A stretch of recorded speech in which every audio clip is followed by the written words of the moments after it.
저는 어릴 때에 할머니의 주머니 그것이 굉장히 궁금했습니다. 할머니는 허리에 끈을 두르시고 그 끈에는 주머니를 묶어 놓으셨습니다. 할머니는 그 주머니를 사투리로 줌치라고 했습니다. 줌치. 그 주머니는 치마 속에 감추어져 있었습니다. 저에게 용돈을 주실 때도 치마를 걷어 올리시고 그 속에 있는 주머니를 열어서 저에게 용돈을 주시게 됐습니다. 때로는 그 안에 사탕도 들어 있었습니다. 어떤 때는 할머니가 늘 끼고 다니시던 그 반지도 그 속에 있었습니다. 그래서 저는 말은 하지 않았지만 할머니의 주머니 속이 항상 궁금했습니다.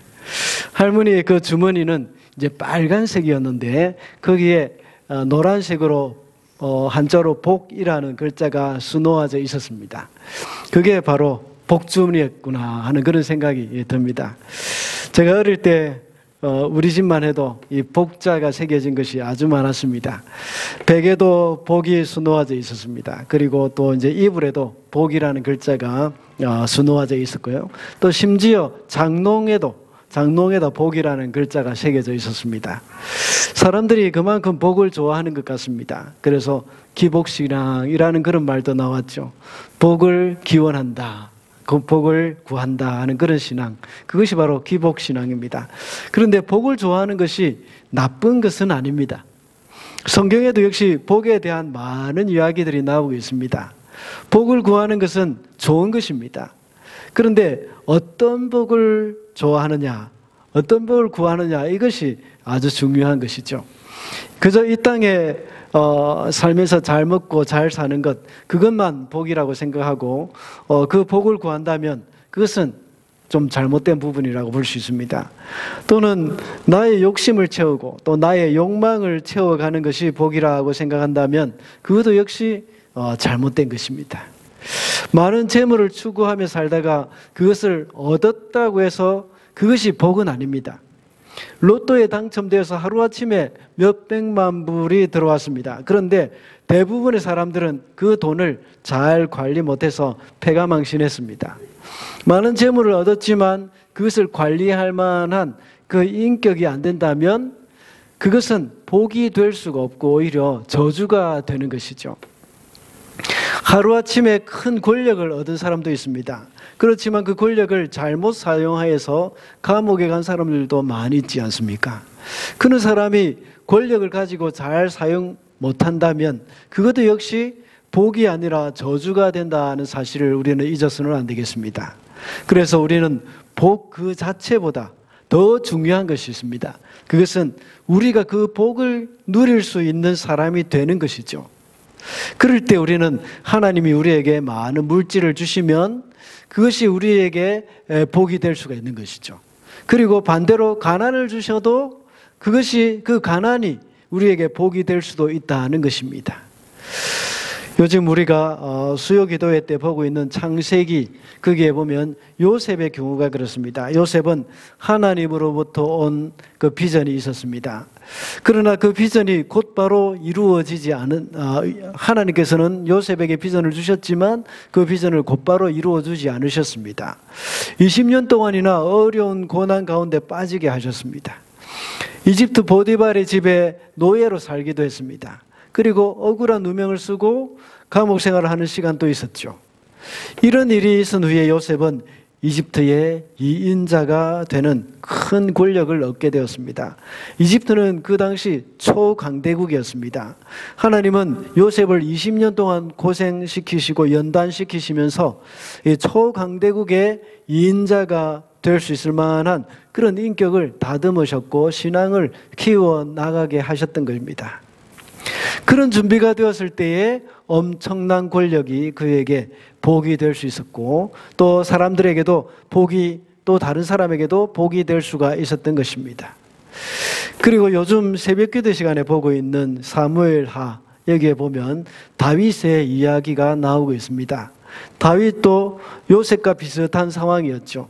10대 후반의 다윗이 사무엘 선지자로부터 왕으로 기름 부음을 받았습니다. 그러나 다윗은 곧바로 왕이 되지 않았습니다. 사울에게 쫓겨다니면서 엄청난 고난을 당하고 10년이 훨씬 지난 후에야 이제 왕이 되었습니다. 그리고 왕이 된 후에도 다윗은 자신이 가진 권력을 잘못 이용하여서 충성스러운 부하 우리아를 죽이고 그의 아내 바세바를 자기가 차지했던 그 일도 있었습니다. 그 일에 대한 징계로 다윗은 또 큰 고난을 당했죠. 압살롬이라는 자기의 아들에게 그 어려움을 당하게 된 것입니다. 이렇게 다윗은 많은 연단을 거친 후에 최고의 권력을 가진 자로서 진정한 복을 누리는 사람이 되었던 것입니다. 오늘 본문에서도 역시 하나님이 주시는 복에 대한 이 말씀이 1절부터 14절까지 나와 있습니다. 그리고 15절부터 마지막 68절까지는 저주에 대해서 말씀하고 있습니다. 앞으로 가나안 땅에 들어가서 하나님의 말씀에 순종을 할 경우에 복을 누리게 될 것이라는 것과 또 불순종할 경우에는 저주가 임할 것을 말하고 있습니다. 하나님은 우리를 얽어매고 지배하기 위해서 율법을 주신 것이 아니라고 지난번에 말씀을 드린 적이 있습니다. 하나님의 말씀은 우리를 보호하는 울타리와 같습니다. 그 말씀대로 살 때에 우리에게는 복이 임할 것이고 또 그 말씀에서 벗어난다면 저주가 임하게 된다는 것을 우리는 기억을 해야 합니다. 그래서 오늘은 복과 저주라는 제목으로 말씀을 살펴보고자 합니다. 첫째로 복과 저주의 주체는 하나님이십니다. 복과 저주를 주시는 분이 하나님이시라는 그 말이죠. 1절과 20절을 한번 읽어보겠습니다. 우리 다 같이 읽어주시겠습니다. 시작.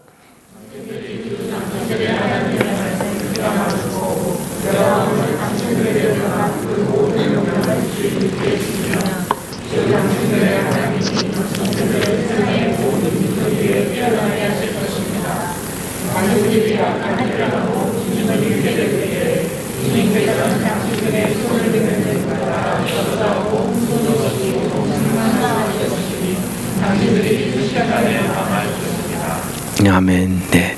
1절에서는 이스라엘 백성들을 모든 민족 위에 뛰어나게 하실 그들에게 형통하게 하는 그러한 분도 하나님이시라는 것입니다. 그리고 20절에서는 망하게 하시는 분도 역시 하나님이시라는 것을 강조하고 있습니다. 거듭해서 말씀을 드리지만 신명기는 출애굽 2세대들에게 하는 모세의 설교입니다. 그들이 가나안 땅에 들어가면 어떤 일이 일어날 것이라는 사실을 모세는 이미 알고 있었습니다. 그들이 가나안 땅에 들어가면 어떤 일이 일어날까요? 물론 가나안 거민들과 치열한 전쟁이 있을 것입니다. 그 땅에 정착하고 살 때에는 가나안 땅에 사는 거민들에게 농사 짓는 법을 배워야 할 수도 있습니다. 왜냐하면 출애굽기 2세대 이 사람들은 광야에서는 농사를 짓지 않았기 때문에 농사법을 잘 모릅니다. 그래서 배워야 합니다. 그러다 보면 농사를 잘 짓기 위해서는 풍요의 신인 바알과 아세라를 섬겨야 한다는 그런 메시지도 받게 될 것입니다. 광야에서는 하나님이 만나와 메추라기를 내려두셔서 잘 살 수 있었습니다. 그런데 가나안에 들어오니까 하나님은 더 이상 만나를 내려주지 않으셨습니다. 그러나 적절한 때에 비를 내려서 농사를 짓는 일에 많은 도움이 되었습니다.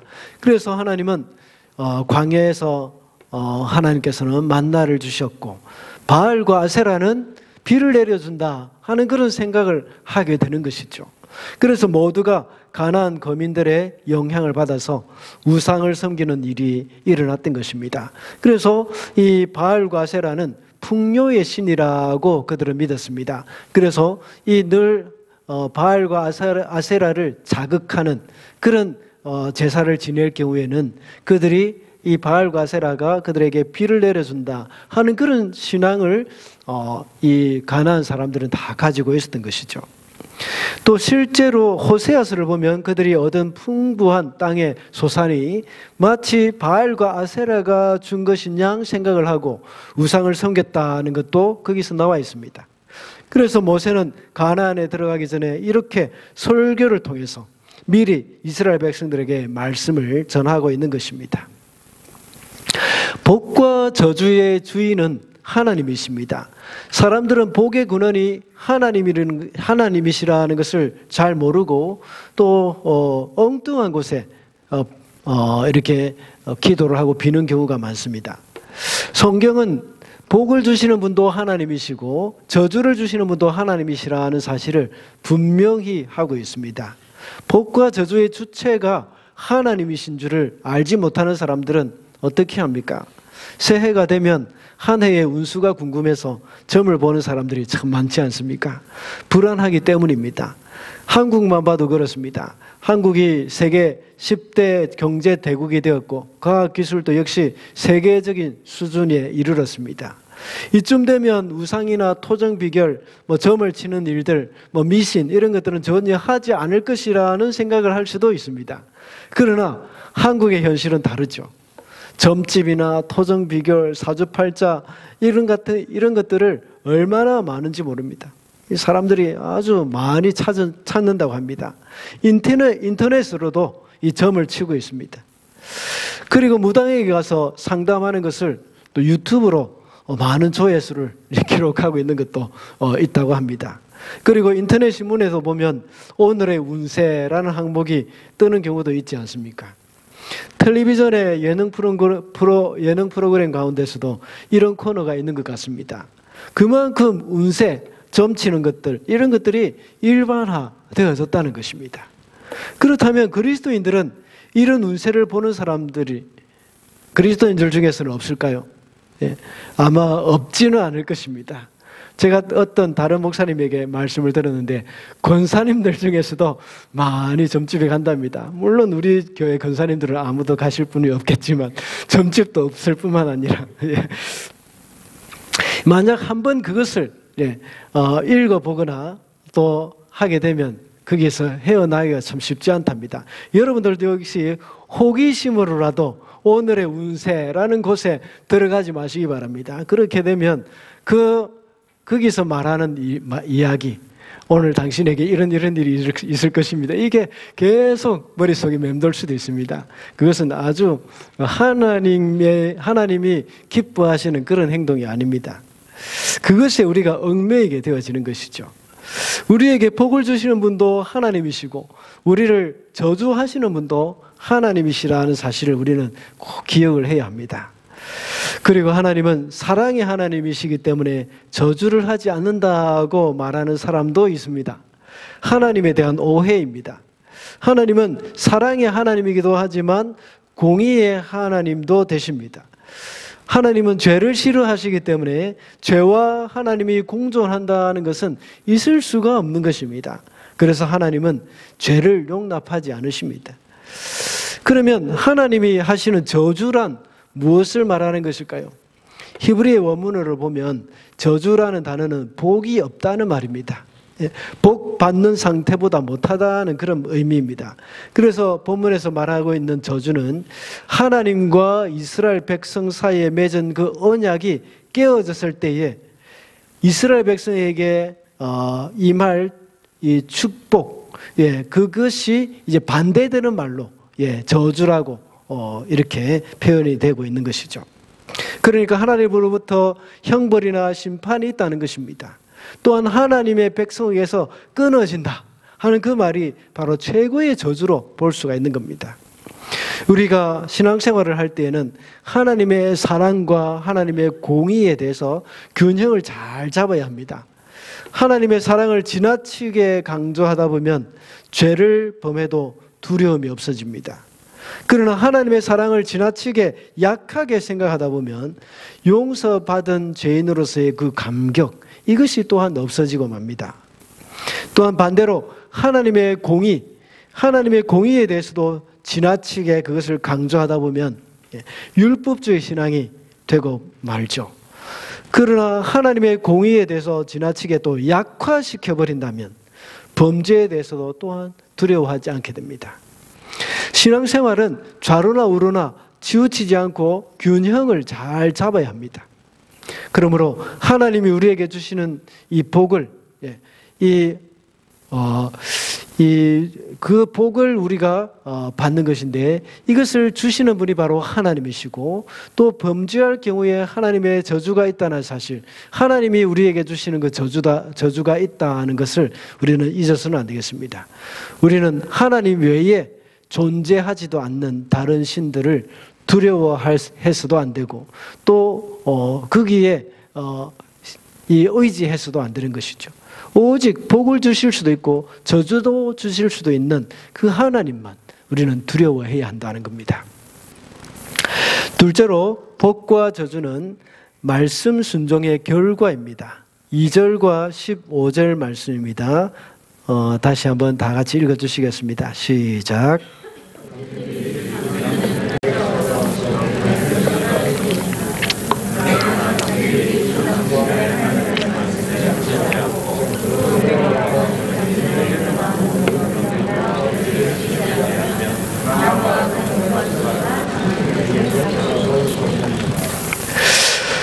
네, 신명기는 모세가 한 3번의 설교라고 말씀을 드렸습니다. 그 중에 오늘 본문의 모세의 3번째 설교, 이것은 바로 이 가나안에 들어가서 너희들이 이렇게 해야 한다는 것을 말씀하고 있는 것입니다. 이 설교의 핵심은 이스라엘 백성들이 가나안에 들어가서 살 동안에 하나님의 말씀에 순종해라는 것입니다. 이렇게 순종할 경우에는 하나님께서 가나안에서 받게 되는 온갖 복을 이제 약속하고 있는 것이죠. 그리고 불순종할 경우에는 저주를 받게 된다는 말씀입니다. 이 말은 복과 저주가 목적이라는 말은 아닙니다. 복을 받기 위해서 순종을 한다든지 저주를 받지 않기 위해서 순종하는 것이 아니라는 것입니다. 부모님이 자녀들에게 말 잘 들으면 자전거 사줄게 하고 약속했다면, 이 부모님의 약속하는 목적이 무엇이겠습니까? 그것은 자녀가 말을 잘 듣게 하는 것이 목적입니다. 물론 철없는 자녀들의 입장에서는 자전거를 목적으로 삼고 부모님의 말씀에 순종하려고 하는 경우가 대부분일 겁니다. 그러나 그렇게 되면 자전거는 상이 되고 자신의 공로가 되어버리는 것이죠. 그 자전거는 자신이 잘해서 받은 상이 되는 겁니다. 그러나 부모님의 목적은 자전거가 아니라 자녀가 부모의 말에 순종하는 것, 그래서 자녀와 부모의 관계가 이렇게 바른 관계로 진행되어지는 것, 그리고 이 부모의 말을 잘 들어서 자녀들이 이렇게 잘 되는 것, 이것이 부모의 목적이지 않습니까? 자전거는 순종한 자녀들에게 주어지는 그 결과입니다. 그리고 자녀는 부모님의 말씀에 순종함으로 인해서 부모님과의 관계가 더욱더 좋아지게 됩니다. 서로 신뢰하게 되고 가까워지게 되는 것이죠. 그와 같이 모세가 출애굽 2세대들에게 이렇게 말을 하는 것은 하나님의 말씀에 순종하며 살아야 한다는 것을 강조하는 겁니다. 당장 눈앞에 보이는 것들의 유익이 있겠지만, 그러나 그것을 거부하고 하나님의 말씀에 순종할 때에 복이 임하게 된다는 것을 말씀하고 있습니다. 우리의 목적은 말씀에 순종하는 겁니다. 복과 저주는 말씀의 순종, 말씀 순종에 대한 열매이며 결과입니다.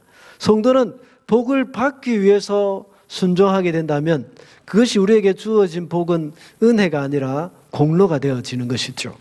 잘못하면, 또 잘못 생각하면 말장난처럼 들리기가 쉽습니다. 그러나 이것은 우선순위의 문제입니다. 사람들은 무엇 때문에 예수를 믿는가에 대한 질문을 할 때에 어떻게 대답을 합니까? 많은 사람들은 죽어서 천국 가기 위해서 예수 믿는다 하고 대답을 합니다. 틀린 말은 아닙니다. 그러나 또 맞는 말도 역시 아닙니다. 천국 가고 구원을 얻는 것은 예수님을 믿는 결과이지 목적은 아닙니다. 그런 목적으로 예수님을 믿는다면 우리는 어떻게 해야 되겠습니까? 예수 믿자마자 빨리 천국 가는 게 제일 좋은 것이지 않습니까? 그런 목적으로 신앙생활을 하였기 때문에 이제 기복신앙이라는 비난을 들을지도 모릅니다. 예수님을 믿는 목적은 하나님과의 그 관계 회복입니다. 죄로 인하여서 하나님과의 관계가 깨어졌는데 예수님으로 인해서 우리는 하나님을 아버지라고 부를 수 있게 되었습니다. 성경에는 신앙생활을 하는 것이 하나님과의 그 관계 회복이라는 것을 많이 강조해 놓았습니다. 우리가 가장 잘 아는 집 나간 둘째 아들의 이야기가 있지 않습니까? 둘째 아들이 아버지의 재산 중에 자기의 몫을 챙겨가지고 집을 떠났습니다. 그때에는 아버지의 관계가 깨어진 것이죠. 그러나 나중에 깨닫고 돌아왔을 때는 어떻게 되었습니까? 아버지는 기뻐하며 아들을 맞아 주었습니다. 그리고 다시 아들의 신분을 회복시켜 주었죠. 집 나간 둘째 아들과 아버지의 관계가 회복이 되었습니다. 집을 나가서 아버지의 관계가 깨어졌을 때는 방탕하게 되어졌고 또 그 자체가 저주가 되어졌지 않습니까? 더 나아가서 정말 빈털터리가 되어서 돼지가 먹는 그 쥐염 열매조차도 먹지 못했습니다. 얼마나 저주스러운 삶이었습니까? 그러나 다시 돌아와서 아버지와의 관계가 회복이 되었을 때에는 가락지를 끼워주고 또 좋은 옷을 입혀주었습니다. 모든 것이 복된 삶으로 바뀌었습니다. 관계가 깨어졌을 때는 저주스러운 결과가 나타났습니다. 그러나 관계가 회복되었을 때는 이 복된 결과가 나타났습니다. 성도가 살아가는 목적은 하나님의 뜻이 우리의 삶을 통해서 이루어지는 것이 되어야 합니다. 그렇다면 복과 저주가 목적이 아니라 결과라는 사실을 알아야 한다고 했는데 이것을 아는 것이 왜 이렇게 중요한 것일까요? 그것은 우리의 삶의 목적이 달라지기 때문입니다. 우리가 복을 받는 것이 목적이라면 이 세상 살아갈 때 우리의 우선순위가 달라져 버립니다. 복을 받는 것이 목적인 사람은 하나님의 뜻에는 관심이 없어집니다.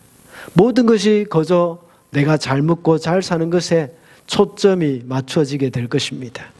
그러나 우리의 목적이 하나님을 영화롭게 하는 것이고 하나님을 기쁘시게 하는 것이라면 때로는 나의 것을 손해보더라도 하나님이 영광을 받으셨다면 그것이 우리에게는 기쁨이 되는 것입니다. 사람들에게 조금 무시당했다고 해서 속상해하지 않습니다. 그리고 물질적으로 조금 손해를 봤다고 해서 그것 때문에 원수지지 않습니다. 오히려 하나님이 기뻐하신다면 그것으로 만족하는 삶을 살게 되는 것입니다. 그러므로 우리가 기억해야 할 것은 복과 저주는 우리의 목적이 아니라 말씀 순종의 결과라는 것입니다. 마지막으로 복과 저주의 영역입니다. 이 복과 저주의 영역은 삶의 모든 영역입니다. 3절과 16절입니다. 이것도 한번 읽어주시기 바랍니다. 시작.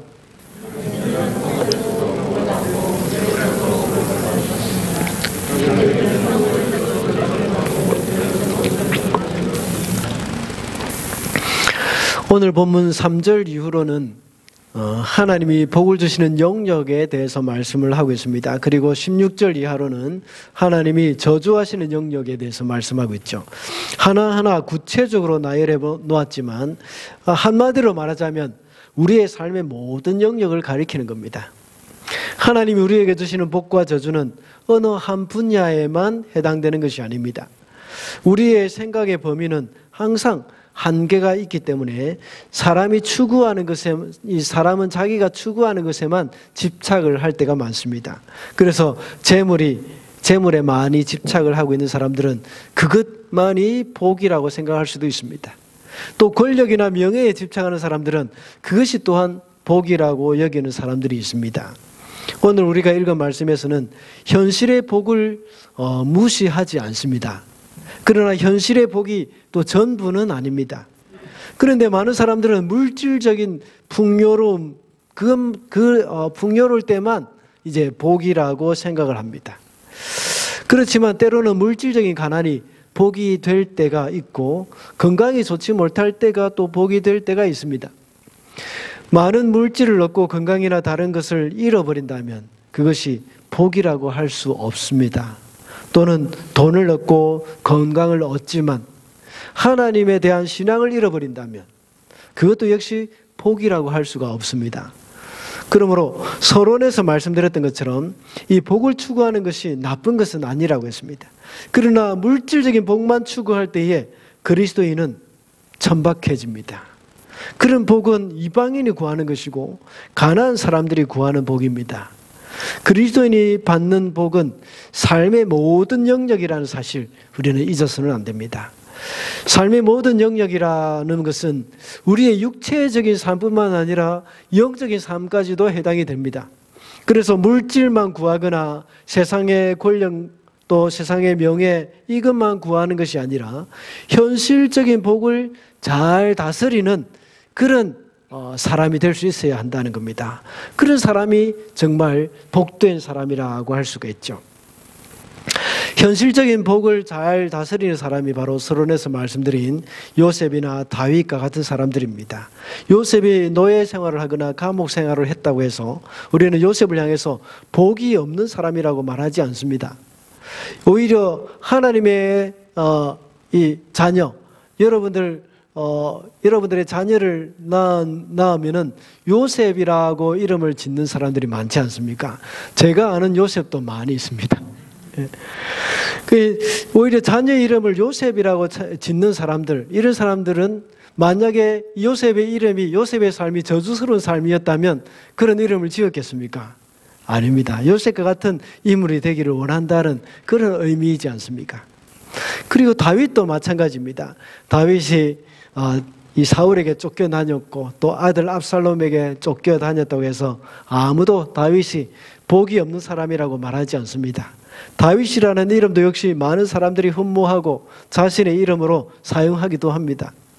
요셉이나 다윗이 이렇게 많은 사람들의 흠모의 대상이 된 것은 이집트의 총리가 되었고 이스라엘의 왕이 되었던 이유만은 아닙니다. 하나님께 인정을 받은 사람이 되었기 때문입니다. 그래서 그들이 받은 큰 권력이 진정한 복이 되도록 할 수 있었던 그런 사람이었기 때문이라는 겁니다. 우리도 역시 현실적이고 물질적인 복을 잘 다스릴 수 있는 그런 존재가 되어야 합니다. 이것이 더욱더 큰 복임을 우리는 잊어서는 안 됩니다. 그것이 어디에서 오는 것입니까?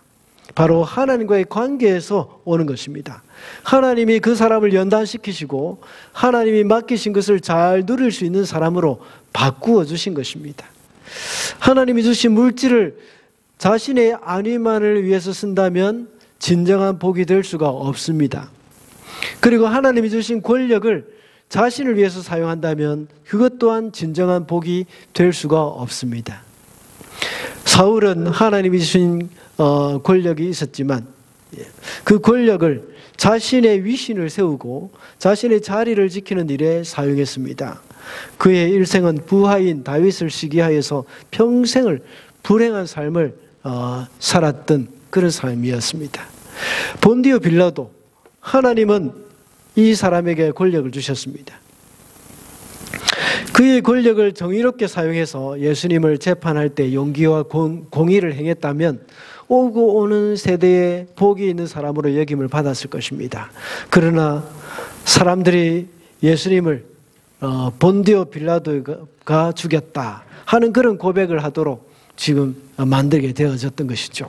그것이 바로 빌라도가 자신의 권력을 잘 못 사용했다는 증거입니다. 그러므로 물질의 궁핍이라고 해서 복을 받지 못한 것이라고 생각해도 안 됩니다. 그것도 이것이 없어도 하나님은 다른 것으로 더 많은 복을 주실 수 있는 분이십니다. 하나님의 복은 우리의 삶의 모든 영역에 해당이 되는 것이라고 했습니다. 그러면 우리에게 허락하신 것에 대해서 감사히 여기며 살아갈 때에 그것이 또한 우리에게 큰 복이 될 수 있습니다. 그렇다면 우리는 어떻게 하면 이런 삶의 모든 영역에서 복된 삶을 살 수 있을까요? 앞서 말씀드렸던 대로 순종하는 삶을 살아야 합니다. 말씀에 순종하는 가운데 요셉이나 다윗과 같은 그 고난이 올 수도 있습니다. 그러나 무엇보다도 말씀 순종이 삶의 목적으로 삼고 삶을 살아가야 합니다. 그것이 곧 하나님의 영광을 위해서 사는 삶이요, 우리의 하나님의 나라와 하나님의 뜻을 이루는 삶입니다. 그래서 전방위적인 복을 우리가 누리게 될 수 있다는 것이죠.